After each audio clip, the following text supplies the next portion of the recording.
The women are deceiving. Aba district ya Kitagwenda bebemberwe mukuru w'ebyobwegeso mu district egi batandikira ishomero lya Kitagwenda High School muri Kabujugera Town Council.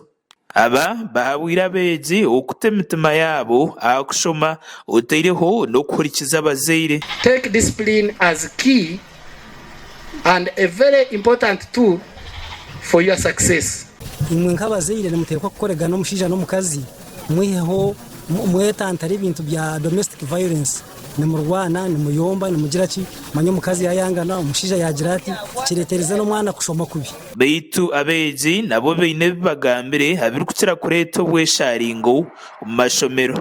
Omu isomero itwe nk'abebembezi b'abeegi twekwatanise na head teacher tuhabura abeegi batahi bitu okuba focus bitabo by'okuba bituresera isomero bagira okugumisiriza kandi wabonere chance okahika mu shomero nkomu oteke mamani omanye eyorukuruga muringo ngo gumwe uri mukuru w'ebyobwegeso mu district egi Sedas Asimwe ajabire bakuru b'amashomero hamwe n'abazaire okuhikana n'abeegi kibahwere okushikiriza emishomo yabo.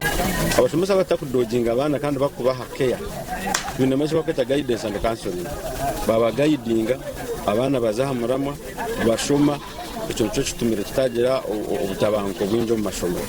Abana nti bakontaininga omwishomero baguma bari peaceful abo kugira ngo bahurizane nabo tugeraho regular meetings meetings twihamu ebyetago byabo ningashi ebyakwane bateganisa haza tugezaho kubi addressing ningashi kubirondera omubazi bikiri bitakagire hari. Ayongeire yashaba bakuru b'amashomero okureberera abana ombyendya abo kuba nibyo biri kukira kuretera abeegi baretaho bw'imitero mu mashomero. Actually gone twine obuvuyo kikachaho hamwe itwazi ni Nyabani Secondary School chonga twirukirira ho speed twakitereza issue was just pusho babatekera kahunga kabi chonga mejare mu kimanyangu witwenga Kitagwenda ejo kurya tikirikizo makuraga gasha kwa Sharif Murungi aba Sky TV agenshonga muri Kitagwenda. The board and your entire team